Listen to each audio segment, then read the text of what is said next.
My son-in-law went on a business trip and asked me to look after his 10-year-old son. I made him breakfast, but he didn't even touch it, just sat there staring at it. I asked, "Why aren't you eating?" He replied, "Am I allowed to eat today?" And immediately burst into tears. These words changed everything. Before we continue, please subscribe to the channel and write in the comments what time it is where you are now. The phone rang at 8 in the morning. My coffee mug stopped halfway to my lips. Nobody called me at 8 a.m. on a Tuesday. Nobody called me much at all anymore, if I'm being honest. "Wyatt, it's Clyde. Look, I need a favor. Big one." I set the mug down. "Sure, what's—" "Emergency trip to Seattle, client crisis. Can you take Zach? Just a week, maybe less." My chest went warm. I barely saw my grandson these days. "Of course. You know I love having him. I'm already on my way. Be there in 30. Click. I stared at the phone. Clyde had hung up before I could ask about school, clothes, allergies, any of the 1,000 things a grandfather should know. The coffee had gone lukewarm in my hand. 30 minutes later, tires squealed in my driveway. I made it to the front porch just as Clyde's Mercedes door flew open. Zach climbed out, clutching a backpack that looked bigger than he was. "Hey, Clyde, come in for coffee. We can—" "Can't. Flight's at noon. Zach, be good for Grandpa." He was already backing toward the car. "Wait, does he need any special—" "He's fine. Gotta go." The car door slammed. He drove off like his car was on fire. Didn't even wait to see if I was wearing pants. For the record, I was. Zach stood on my porch, small and silent. I bent down, gave him a hug. His shoulders felt like bird bones under my hands. "Well, buddy, looks like you're stuck with me for a while." I grabbed his backpack. "You hungry?" "I was thinking pancakes." He nodded. Didn't speak. That was okay. Some kids took time to warm up. In the kitchen, I pulled out my mixing bowl, the good one with the chip in the rim that Isadora used to tease me about. My daughter, Zach's mom. Gone 3 years now, and some mornings I still set out an extra coffee mug by mistake. "Your mom loved these pancakes." I cracked eggs into the bowl. "Used to eat 6 at a time. Can you believe that?" Zach sat at the table. Said nothing. "I added extra chocolate chips. Your favorite, right?" He barely nodded. The batter sizzled when it hit the pan. I still had it. The first pancake landed perfectly when I flipped it. Too bad my audience of one looked like he'd rather be anywhere else. Maybe he was tired. Maybe he missed his dad already. Maybe I was just a boring old man who talked too much about dead people and breakfast foods. I piled pancakes onto a plate, added butter, drowned them in syrup the way kids like it. Set it in front of Zach with a fork and a glass of orange juice. He stared at the plate. Didn't move. "Buddy, why aren't you eating? They getting cold on you?" Silence. "Zach?" He looked up at me. His eyes were Isadora's eyes, that same dark brown that used to see right through my excuses when she was a teenager. But these eyes had something else in them, something that made my spatula feel heavy in my hand. "Grandpa," his voice came out barely above a whisper, am I allowed to eat today?" My reading glasses slipped down my nose. The spatula clattered onto the stovetop. "What? Of course you can." Zach burst into tears. Not the normal tears of a kid who scraped his knee or lost at checkers. These were the tears of someone who'd been holding something inside for too long. His thin frame shook. His hands gripped the edge of the table so hard his knuckles went white. I stood frozen in my kitchen, batter still dripping from the spatula onto the floor. The stack of chocolate chip pancakes sat between us, steam rising into the morning light. 32 years. I'd spent 32 years as a CPS social worker. 32 years of walking into kitchens just like this one, asking questions just like that one, watching children cry just like this. All those case files, all those interviews, all those other people's children. But this time, the child crying at my breakfast table had my daughter's eyes. I wiped the batter off my hand with a dish towel, took a breath, sat down across from Zach.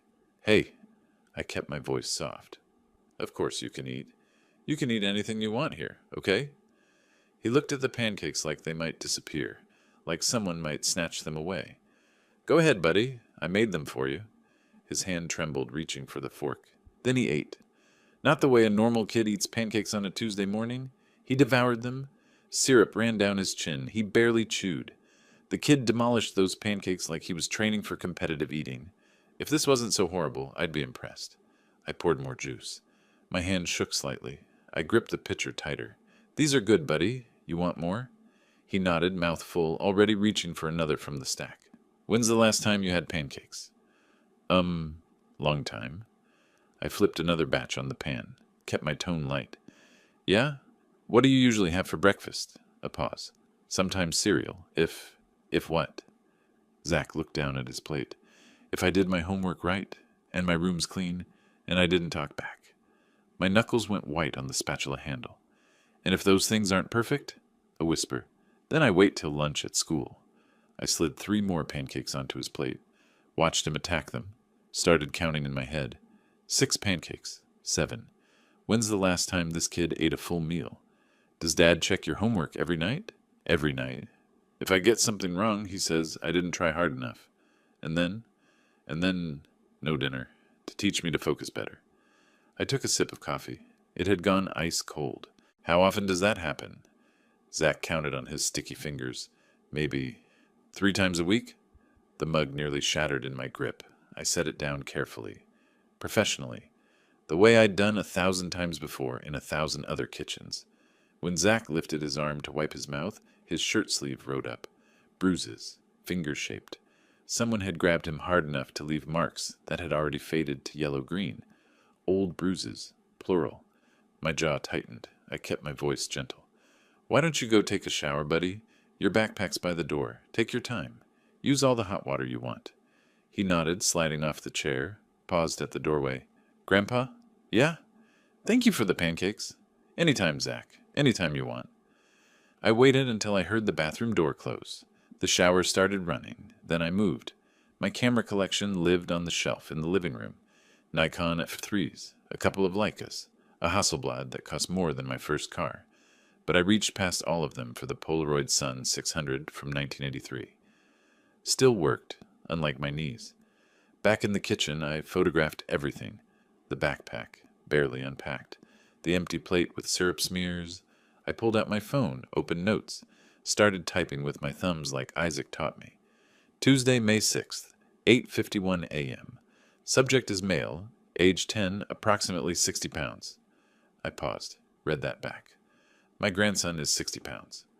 I photographed the timestamps on my phone, made notes about the bruises, their color, their placement, wrote down everything Zach said, word for word. My hands stayed steady. 32 years of practice. The shower was still running. I sat at my kitchen table and pulled out my phone again. Japan was 16 hours ahead. That made it 3 in the morning in Yokosuka. My son Isaac would be thrilled. The phone rang 6 times. Dad? What's wrong? When did you last see Zachary? What? It's 3 in the morning. Answer me. When did you last see your nephew? A pause. Christmas? No, before. September, maybe. Why? What happened? He's here. Clyde dumped him off for a week. Okay, that's good. You love spending time with Isaac. Your nephew just asked me if he's allowed to eat today. The silence stretched across the Pacific Ocean. He what? You heard me. That doesn't... Dad, are you sure he didn't mean... I spent 32 years interviewing abused children. I know what I heard. Isaac's voice changed. Alert now. Awake. What are you saying? I'm saying Clyde is starving that boy as punishment. I'm saying your nephew is covered in bruises. I'm saying I need you to wire me money for a lawyer. How much? 5,000 to start. Done. Dad, are you? I'm sure. What are you going to do? Whatever I have to. I've got about a week before Clyde comes back. Call me every day, morning and night. I don't care what time it is here. I will. Dad? Yeah? Destroy him. I hung up. The shower had stopped running. I heard Zach moving around in the bathroom. I took my phone, my Polaroid, my notes, and walked to my office. In the bottom drawer of my desk, under old tax returns and expired warranties, I found what I was looking for. A worn composition notebook, its cover soft from years of use. I hadn't opened it since my retirement party 3 years ago. Inside, page after page of my own handwriting. Interview techniques, documentation protocols, signs of abuse to watch for. A whole career condensed into one notebook. At the bottom of the drawer lay something else. My old CPS badge in its leather holder. I picked it up, felt its weight in my palm. The badge meant nothing now, officially. The agency had taken back my access, my authority, my jurisdiction, but the skills, those never retired. My phone buzzed. A text from Isaac. Wired $5,000, whatever you need, save him. I typed back with my thumbs. I will. I should have seen this sooner. You see it now. That's what matters. I'm going to destroy him. Good. I flipped the notebook open to a blank page and wrote in the same neat handwriting I'd used for 3 decades. Case file. Zachary Garrett. Victim. Age 10. Then I paused, drew a line through case file, and wrote above it. My grandson. This time, it was personal. Wednesday morning arrived with rain tapping against the kitchen window. I stood at the stove making scrambled eggs, that old composition notebook open on the counter next to me. Page 1 had my notes from yesterday. Page 2 waited blank. Zach shuffled in wearing borrowed pajamas that hung off his frame. I'd noticed during his shower Tuesday night. Every rib visible, hip bones jutting out like handles. Morning, buddy. Hungry? He nodded, always nodded, never said no to food. I slid eggs onto his plate, added toast, poured juice. While he ate, I pulled the Polaroid from the living room shelf. The Sun 600. Still had film from 1987 in it. Hey, Zach, mind if I take some pictures? Memory photos? You know, of our week together. He shrugged, mouth full of eggs. I snapped one of him at the table. The Polaroid whirred and spat out the square. I shook it gently while it developed, set it aside to dry, made notes on the white border. Wednesday, May 7th, 8:15 a.m. Breakfast. Can I see? In a minute. Let it finish developing. I took another.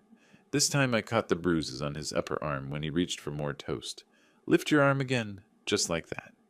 The camera clicked. Evidence. After breakfast, we moved to the living room. Zach wanted to draw. I set him up with paper and colored pencils, positioned myself on the couch with a book. My old copy of War and Peace. Hadn't opened it in 20 years. Probably never would. Inside the hollowed-out center, my voice recorder fit perfectly. I hit record, closed the cover, set it on the coffee table between us. What are you drawing? My house. I looked at the paper. Dark lines, small windows, everything colored in heavy black and gray. That's your house with your dad? Yeah. What's it like there? He shrugged again. Kids always shrug when they don't want to answer. I bet you have your own room. That's cool. I guess. We sat quiet for a while. Rain kept falling. The recorder kept running. Grandpa? Yeah, buddy. Do you think I'm bad? My stomach dropped. What? No. Why would you think that? Dad says if I was better, I wouldn't need so much discipline. I set my book down. Careful now. What kind of discipline? You know. Timeouts. Going to bed early. Stuff like that. What about the meals? You told me about missing meals. His pencil stopped moving. I shouldn't have said that. It's okay. I'm your grandpa. You can tell me anything. But what if you tell Dad? I won't tell your dad. True enough. I'd tell CPS instead.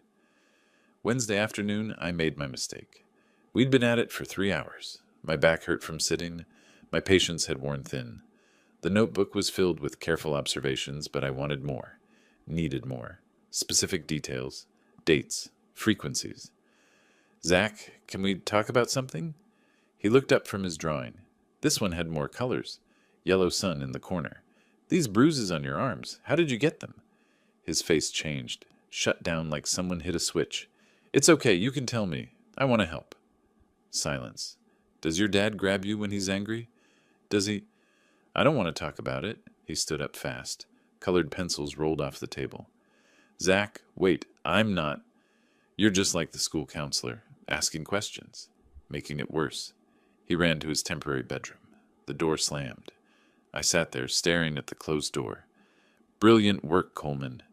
32 years of training, and you just interrogated a traumatized kid, like some rookie fresh out of the academy. The voice recorder in the book was still running.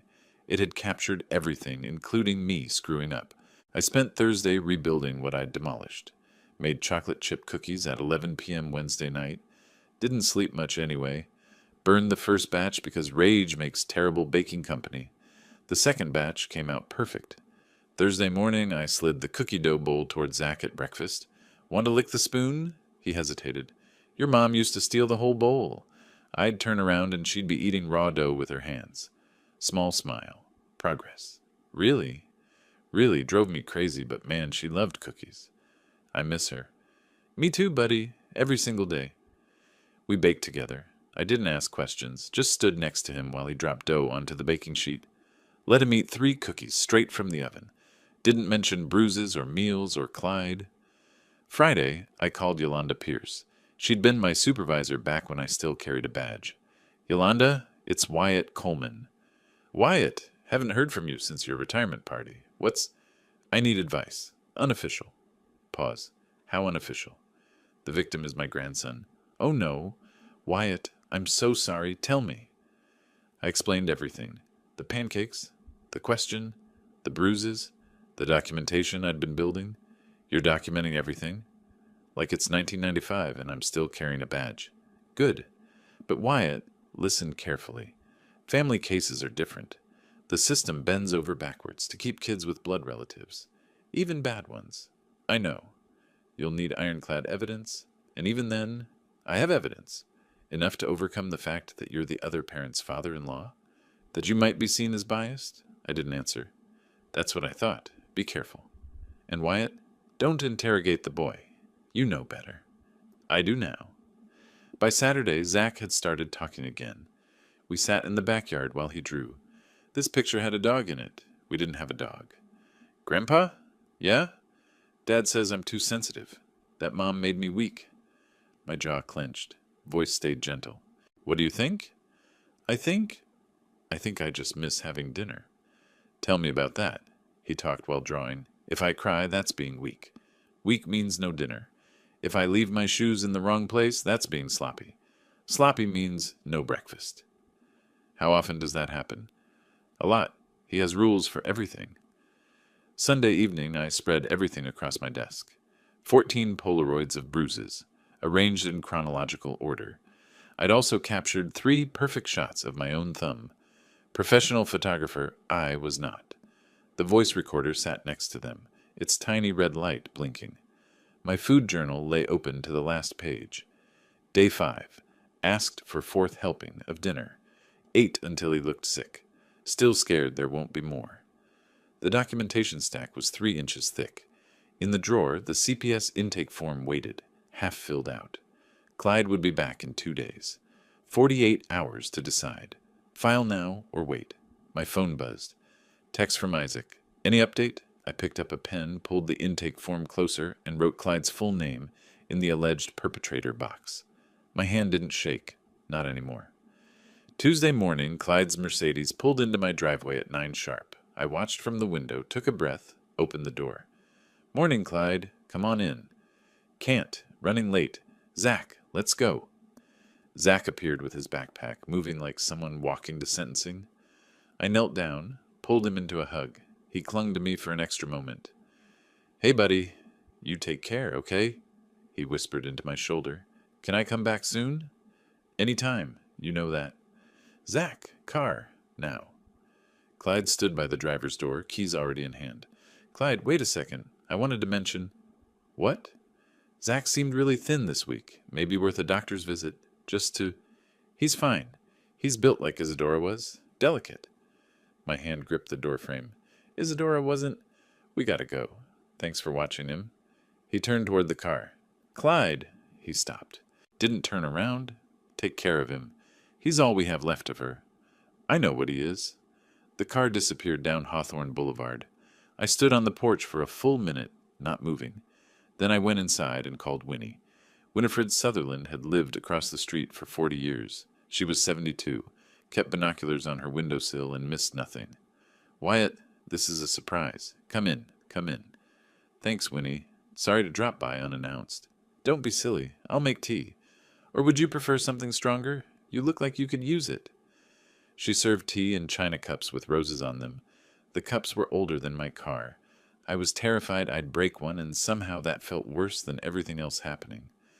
Winnie, I need to ask you something about my son-in-law. Her expression changed. I wondered when you'd ask. You've noticed things? Hard not to. My living room window faces their porch. She pointed through lace curtains. That's a blessing. And a curse.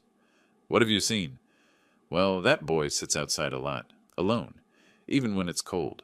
How often? A few times a week, maybe. And I hear yelling. The walls are thin in these old houses. Can you make out words? Not usually, but it's angry yelling, you know? The kind that makes me turn up my TV. She hesitated, took a sip of tea. Anything else? About 3 weeks ago, maybe a month. It was late.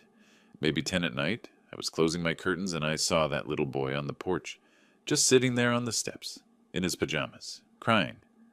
Was Clyde there? Door was closed, locked, I think. The boy tried the handle a few times. She set down her cup. I almost went over. But then the door opened and the boy went inside quick. Why didn't you call anyone? And say what? I saw a boy crying on his own porch. CPS would laugh at me. They won't laugh at me. Wednesday morning, I drove to the CPS office downtown. The waiting room had a poster. Every child deserves a safe home. Below it, someone had carved, "Call my ex-wife," into the wooden armrest. Government buildings really do attract optimists. Wyatt, you came. Yolanda stood in her office doorway. I told you I would. I hoped you'd cool off. Think about it more. I did think about it. For 5 days straight, I placed the folder on her desk. This is everything. She opened it, flipped through Polaroids slowly. Her professional mask slipped. Anger showed through. These bruises, finger-shaped, upper arms, classic restraint pattern. You trained me to recognize those. I know. She listened to the voice recordings. Her face darkened with each one. Systemic food deprivation as punishment, multiple times per week, for months, possibly years. That's my assessment. And the boy disclosed this to you? Voluntarily, after I established trust. Wyatt, you know what filing this means? War. He'll know it was you. You're the only one the boy talked to. I don't care. The family court will be involved. This could take months. He'll lawyer up. He'll fight. So will I. She picked up the official form. I have to ask, is there any chance you're biased because he's your son-in-law? Any personal conflict? He's starving my grandson. That's not bias. That's fact. Long pause. She clicked her pen twice. All right, I'm opening a case. We'll conduct a home visit within 48 hours, unannounced. Thank you. Don't thank me yet. This is just the beginning. I drove home through afternoon traffic. Back in my house, I walked to where my camera collection lived behind glass doors. Nikons, Leicas, a Hasselblad that cost more than my first car. I reached past all of them for the FM2 from the 90s. The film canister fought me like it personally remembered the 90s and wanted no part of coming back. I didn't blame it. But my hands remembered. Load the film, advance twice, check the counter. Muscle memory from cases that still woke me up some nights. I set the Nikon on my desk, next to the Polaroid Sun 600. 2 cameras, 4 decades apart. The Polaroid had captured the truth this week. Immediate, undeniable, physical evidence. But the Nikon? The Nikon had documented my worst cases. Meth houses, broken bones, children who'd learned to stop crying because nobody came.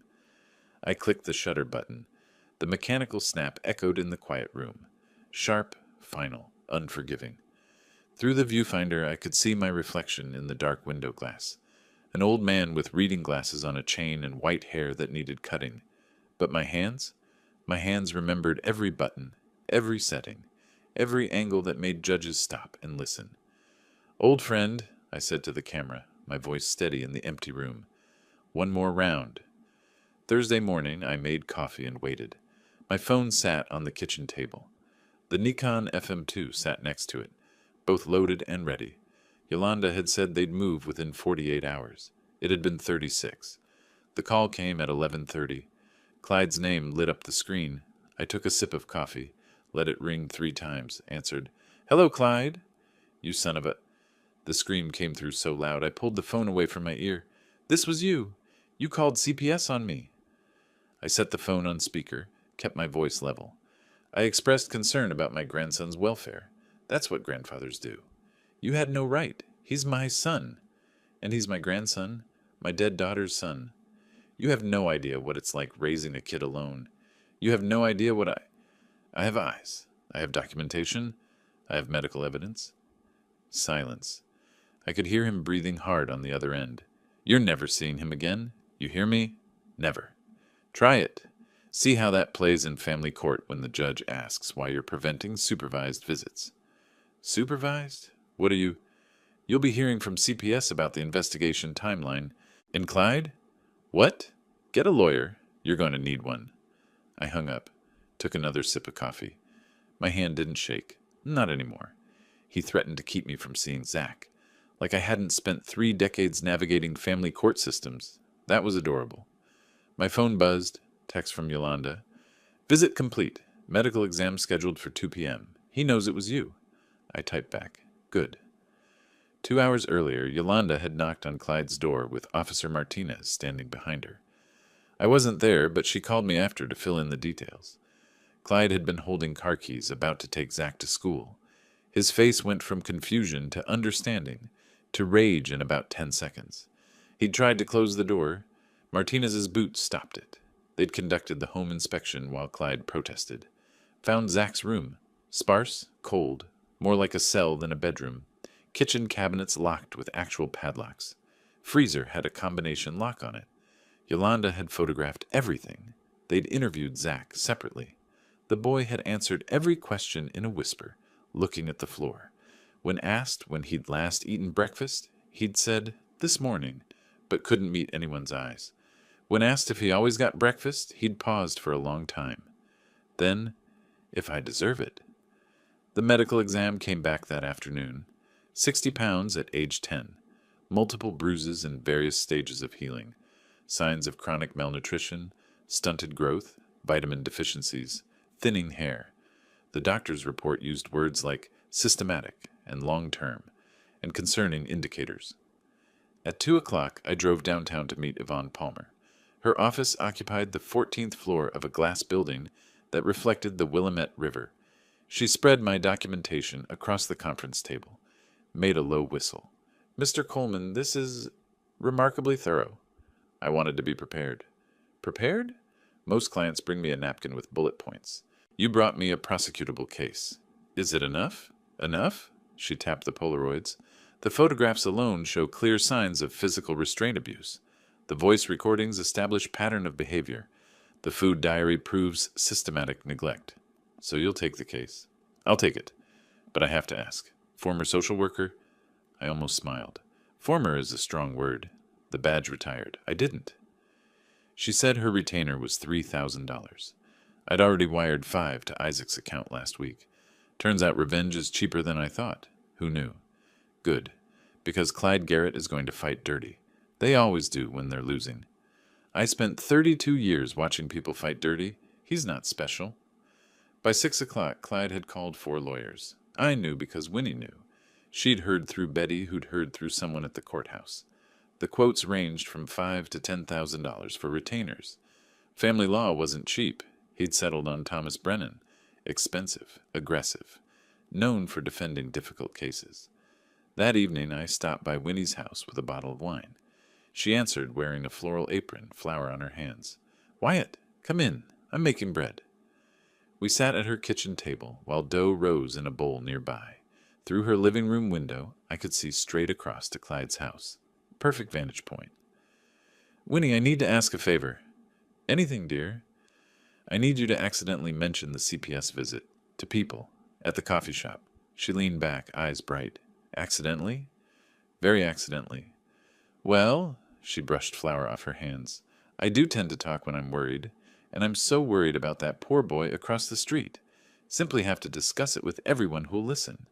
Winnie told everyone at the coffee shop by 2 p.m. Friday. By 4 p.m., the whole neighborhood knew. The woman could have worked for the FBI or TMZ. Same thing, really. My phone started buzzing with texts from numbers I didn't recognize.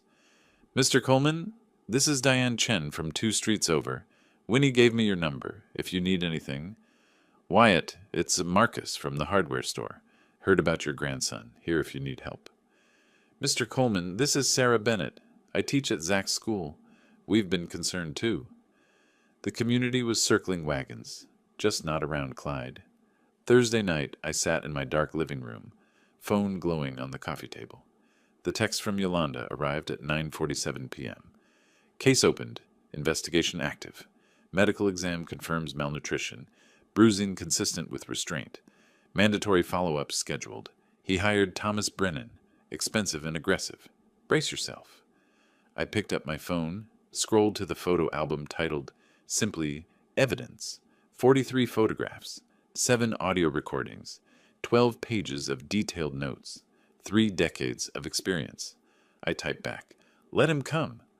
Then my phone buzzed again. Different number. Winnie. "The whole neighborhood knows. Betty's daughter is a teacher at Zach's school. She's watching too."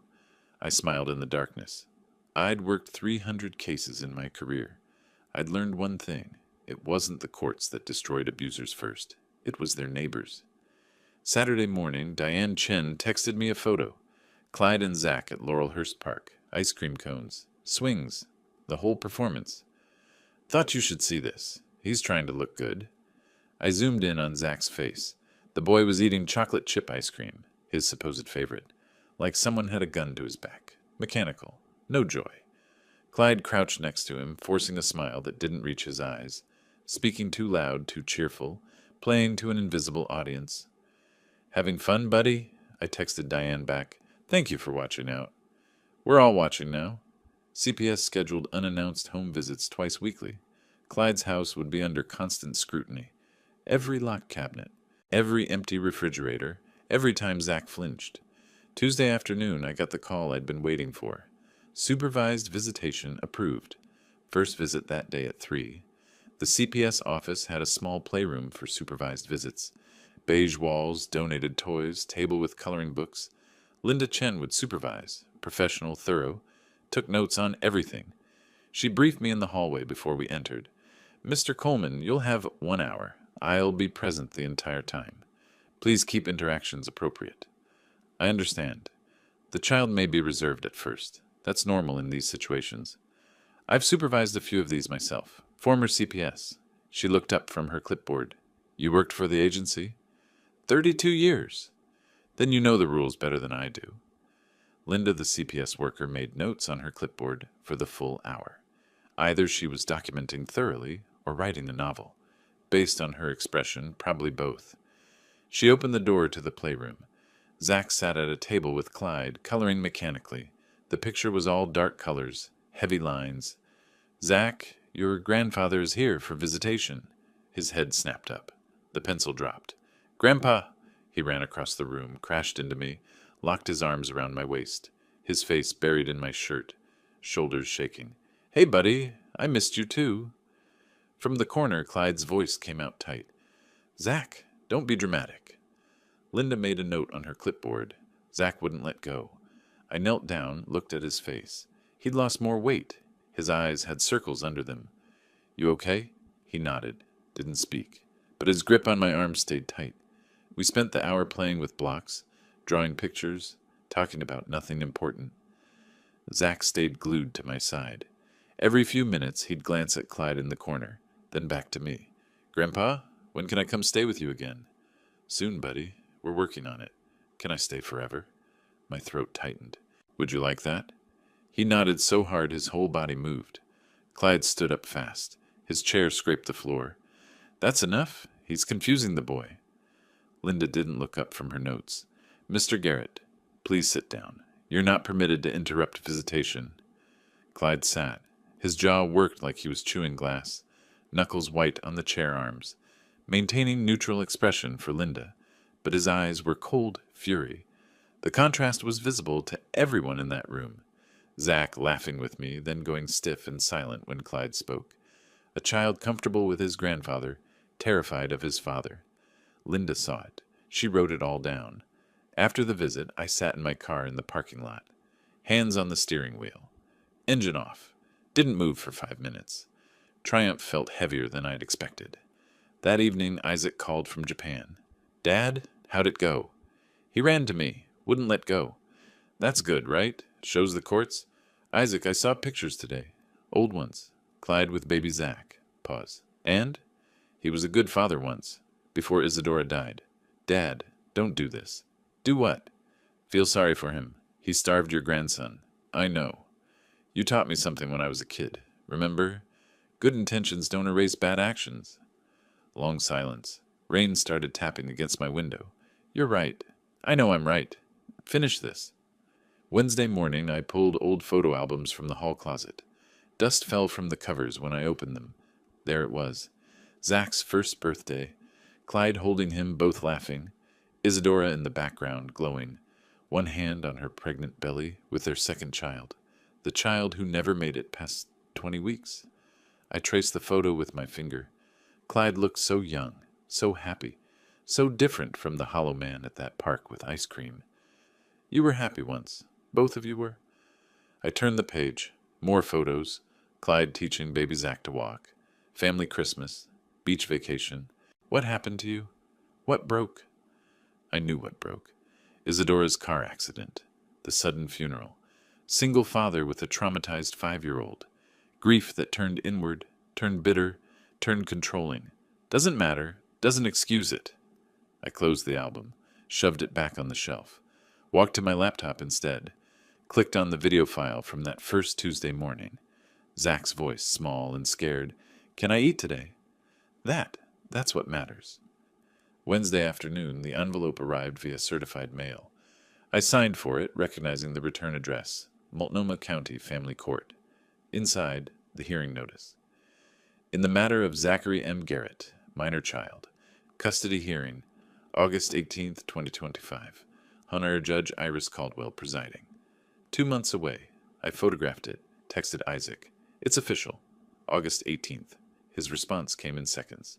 Finish line in sight. Then another text. Unknown number. Mr. Coleman, this is Clyde's lawyer, Thomas Brennan. We should talk before this goes to court. My client is willing to negotiate shared custody. Call me. I stared at the message for a full minute. They were blinking first. I deleted it. Texted Yvonne Palmer instead. They're blinking first. Her response made me smile. Good. Let them panic. I walked to my camera collection.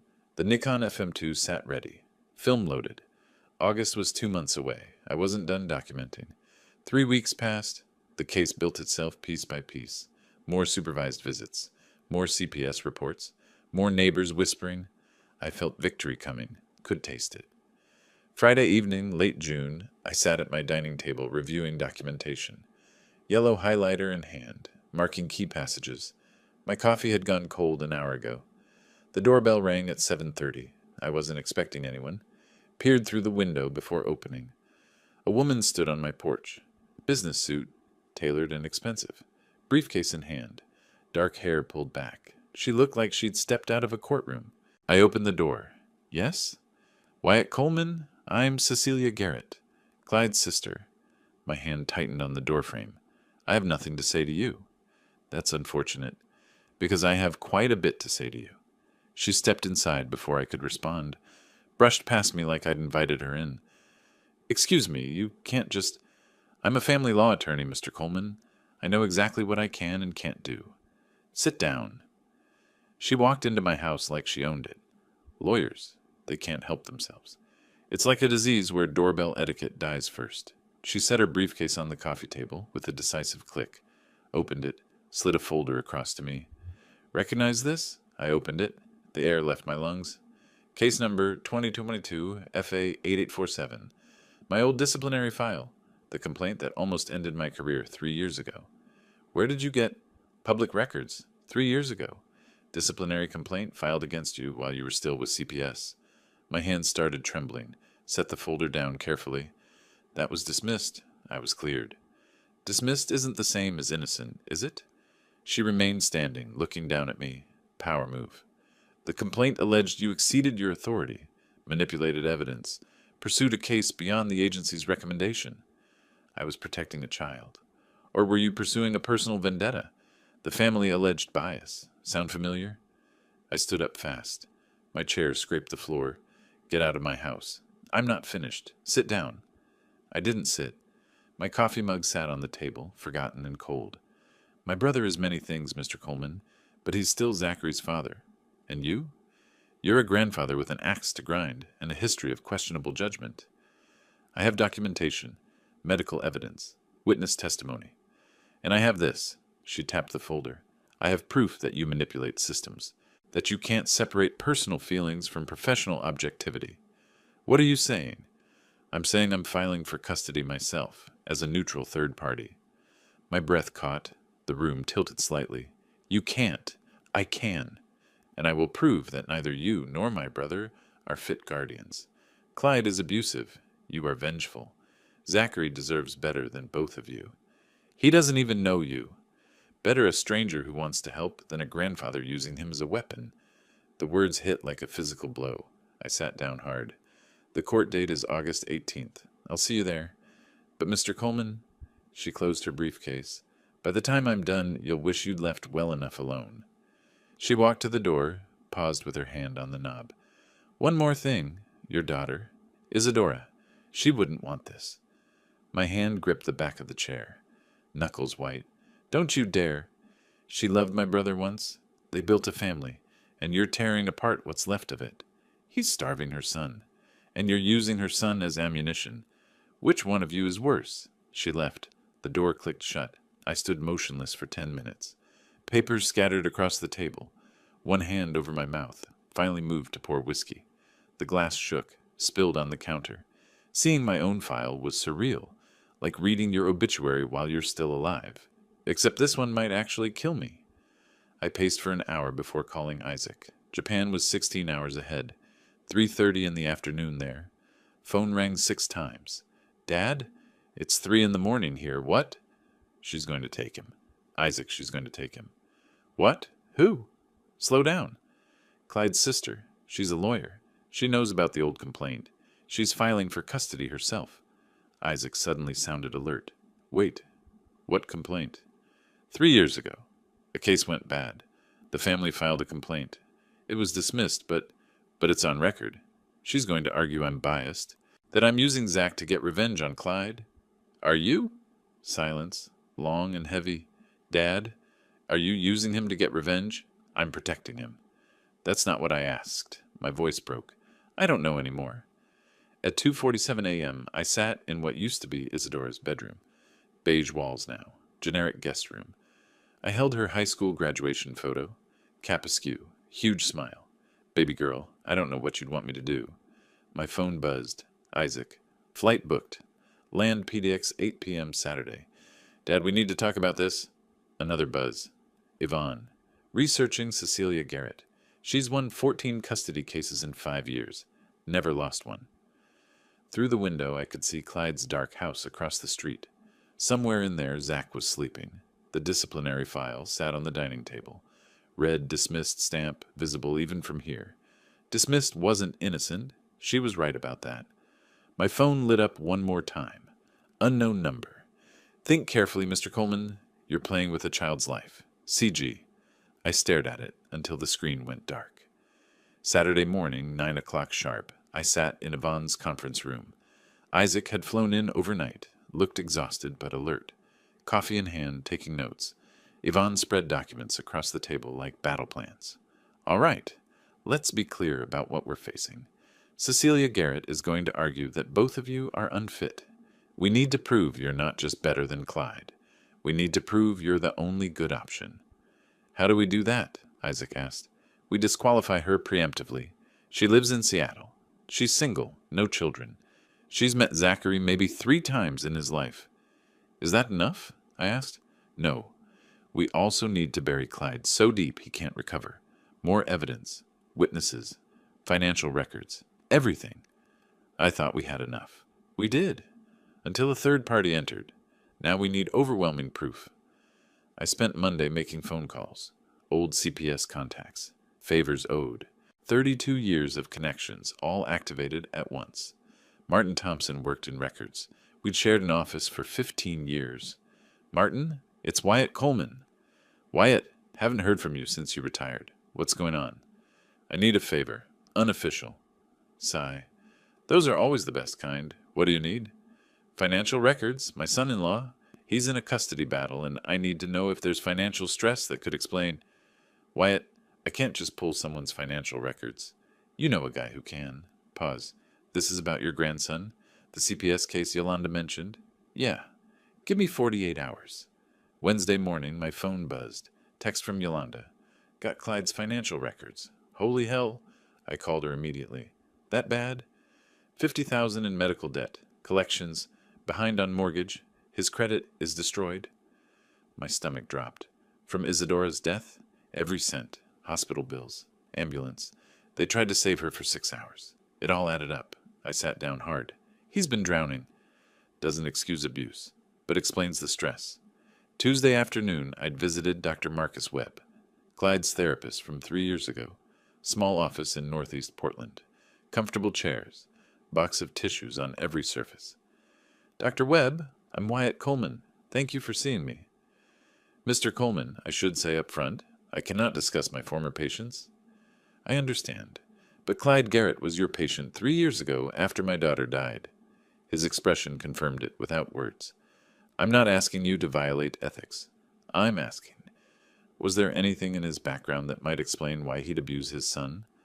Long pause. He chose his next words carefully. Hypothetically, if someone came to therapy after a spouse's death and showed signs of repeating patterns from their own childhood. Patterns? Discipline through deprivation. Isolation as punishment. Control through fear. My stomach turned over. His father did this to him. I didn't say that, but generational trauma is very real, Mr. Coleman, and very hard to break without help. I drove home in silence, gripped the steering wheel too tight, pulled into my driveway and just sat there for 20 minutes. Wednesday and Thursday I collected neighbor statements. Winnie organized it like a military coup. By Wednesday I had 5 statements, 3 offers to testify, and someone's casserole. Community organizing at its finest. Winnie's living room became headquarters. 3 neighbors gathered, Diane Chen, Robert Murphy, all with notebooks. I heard him yelling at that boy at least once a week. Robert's hands shook slightly. I saw Zachary sitting on the porch in February. It was 38 degrees. Diane's voice went hard. He wouldn't let the boy play with other kids. Said they were bad influences. Winnie crossed her arms. Will you all testify to this in court? They looked at each other, nodded. That little boy needs someone fighting for him. Robert leaned forward. We're in.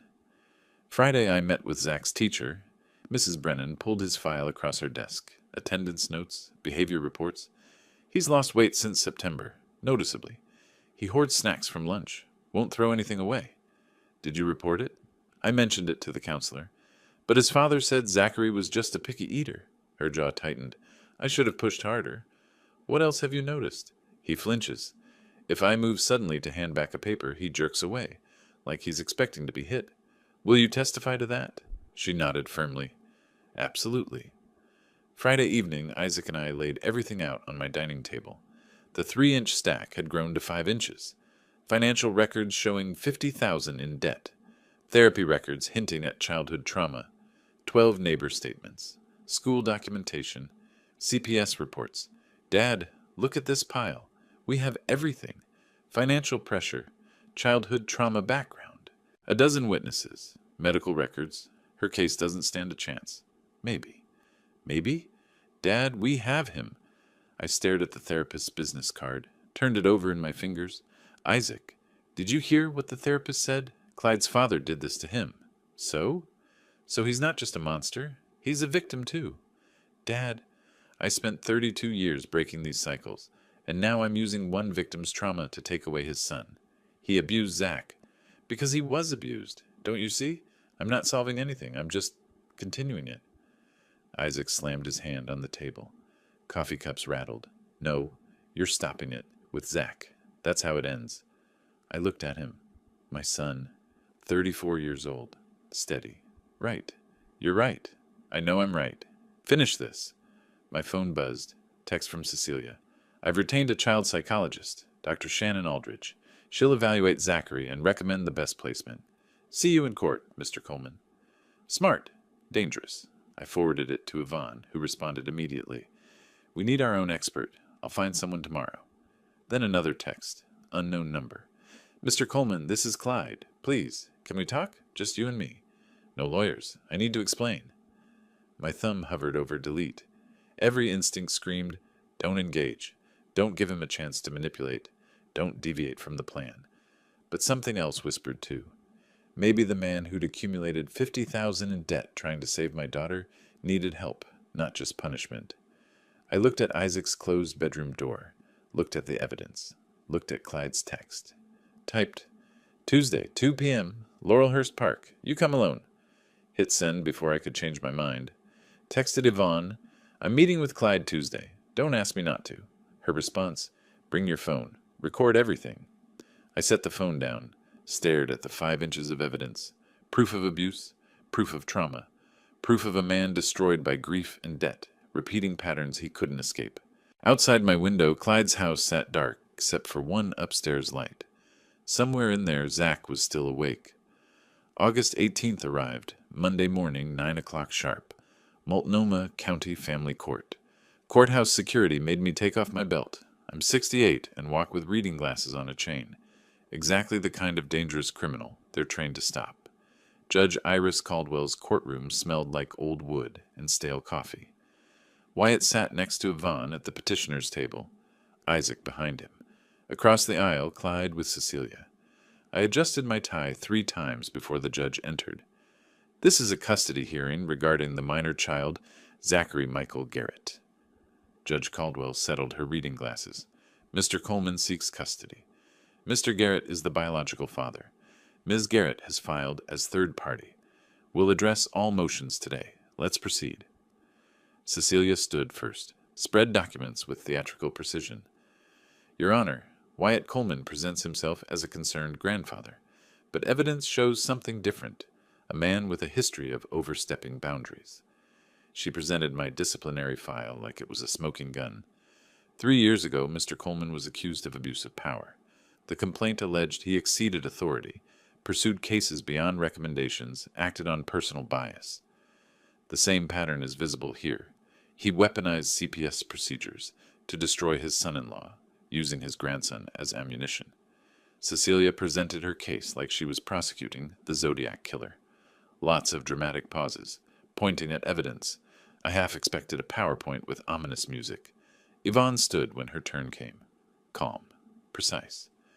Your Honor, Ms. Garrett wants you to focus on a dismissed complaint from 3 years ago. I want you to focus on a 10-year-old boy who asked his grandfather, "Can I eat today?" and then burst into tears. She set the Polaroids on the evidence table, one by one. Finger-shaped bruises from being grabbed. A food diary showing a starving child devouring multiple servings. Voice recordings of a boy describing his punishment system. Mr. Coleman's so-called manipulation consisted of doing what any responsible adult should do, documenting abuse and reporting it. Winnie testified first, hands shaking, reading glasses perched on her nose, referred to handwritten notes.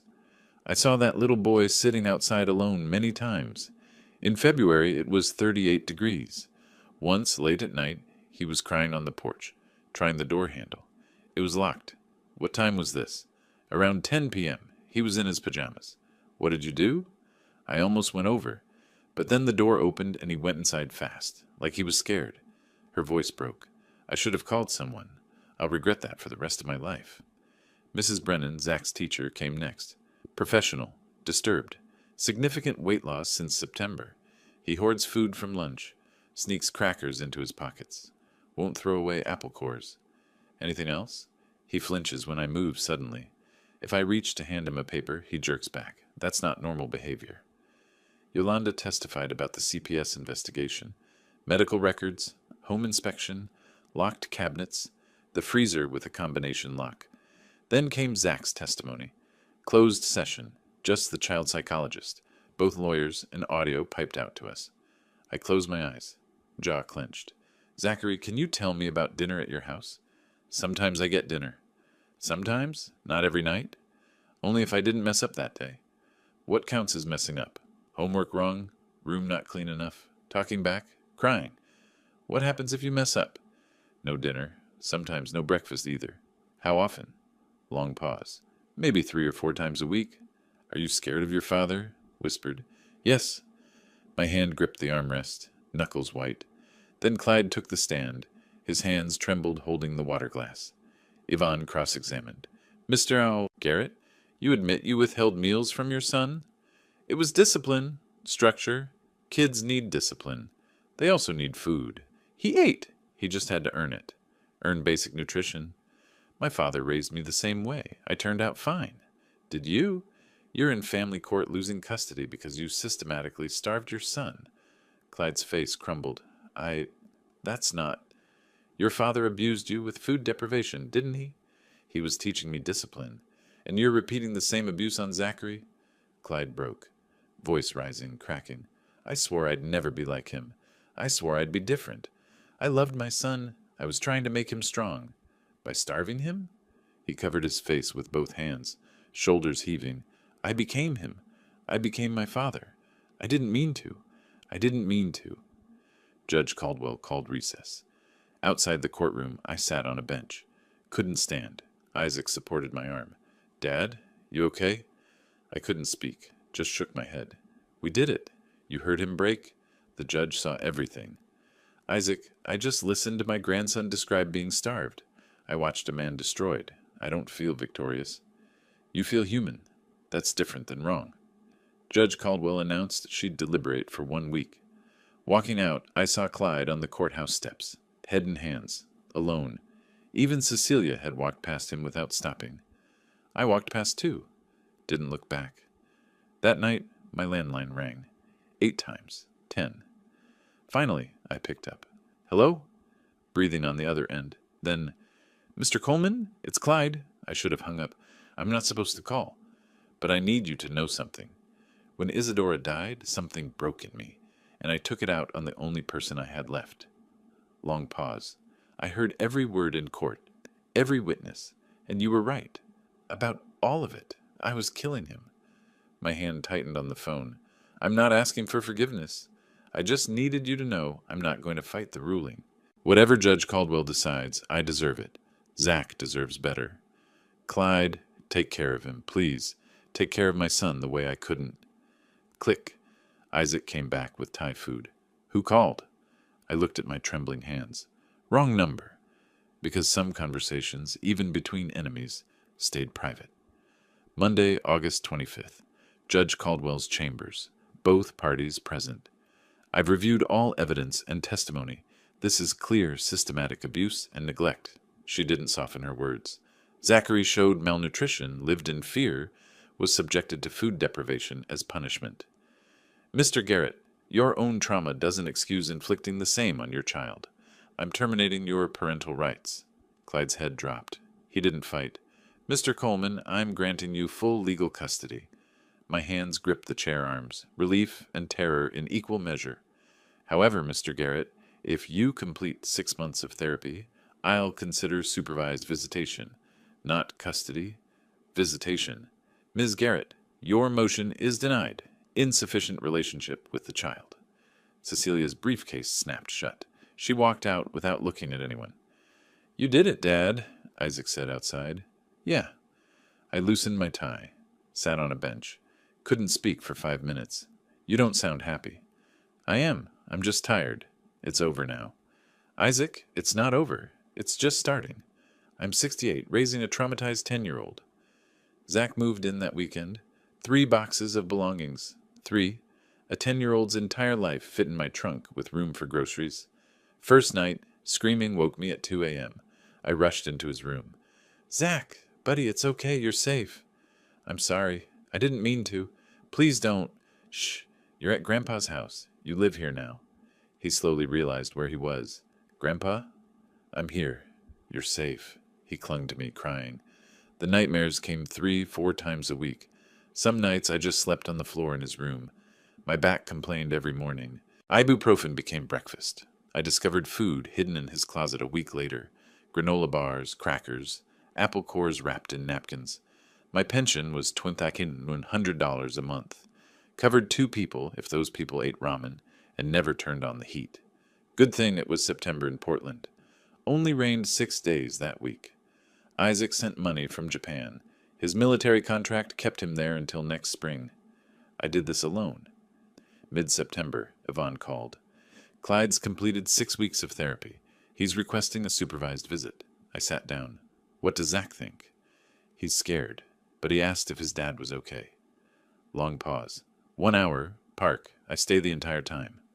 I'll coordinate it. Saturday morning, Laurelhurst Park. I positioned myself between Zach and the parking lot. Clyde arrived looking like someone had hollowed him out. Thinner, older, barely recognizable. Hi, Zach. Zach pressed against me. Didn't respond. Clyde sat on a bench, kept distance. You don't have to talk to me. I just wanted to see you. Silence stretched for minutes. I'm in therapy. 3 times a week. I'm learning that what I did was wrong. That my father was wrong. That I hurt you. His voice broke. I don't expect you to forgive me. Maybe you never will, but I needed you to know. I'm sorry. Tears ran down his face. He didn't hide them this time. I loved your mom, and I love you. I just didn't know how to show it after she died. I became the thing I hated most. Zach's grip on my shirt tightened. I finally spoke. Clyde, he looked up, eyes red. You have a chance now, to break the cycle, to be better. I know. Complete the therapy. Do the work, not for visitation, for yourself. I will. Maybe in a year, if you've done the work, we can talk about more visits. Supervised, always supervised. Thank you. Don't thank me. Earn it. The hour ended. Clyde drove away alone. Late September afternoon. Golden light through my kitchen window. Okay, buddy, look through here. See that little window? Yeah, that's the viewfinder. Whatever you see there is what the picture will be. Can I take a picture of you? Sure. Stand back a bit. Press this button when you're ready. Click. The Polaroid word. Now we wait. Takes about 10 minutes to develop. Magic. Sort of. Your great-grandfather gave me this camera when I was about your age. Now I'm teaching you. That's how it works. We watched the photo develop together, both of us smiling in it. Grandpa? Yeah? Thank you for everything. My throat tightened. You're my grandson. This is where you belong. That evening, after Zach went to bed, I stood in the kitchen. Bills piled on the counter, ibuprofen bottle beside them. My back ached. I looked older in the mirror these days. But upstairs, my grandson slept. Still had nightmares. Still hoarded food. Still flinched sometimes. But he was safe. Healing. Home. I picked up Isadora's photo from the shelf. Traced her face with one finger. I did it, baby girl. He's safe now. The camera collection gleamed behind glass. Generations of Colemans. Tools of truth. My phone buzzed. Isaac. How's he doing? I typed back. Better. Still nightmares, but better. And you? Exhausted. Old. But okay. Mom would be proud. I hope so. I set the phone down. Turned off the kitchen light. Climbed the stairs slowly, knees protesting. Checked on Zach one more time. He slept peacefully tonight. Small victories. In my room, I set the Polaroid photo on my nightstand. Both of us smiling. Building new memories. Tomorrow would bring more challenges. More nightmares. More bills. More pain. But tonight, we were okay. Sometimes, that's enough. If you like this story, please like this video, subscribe to the channel, and share your impressions of this story in the comments. To listen to the next story, click on the box on the left. Thank you for watching.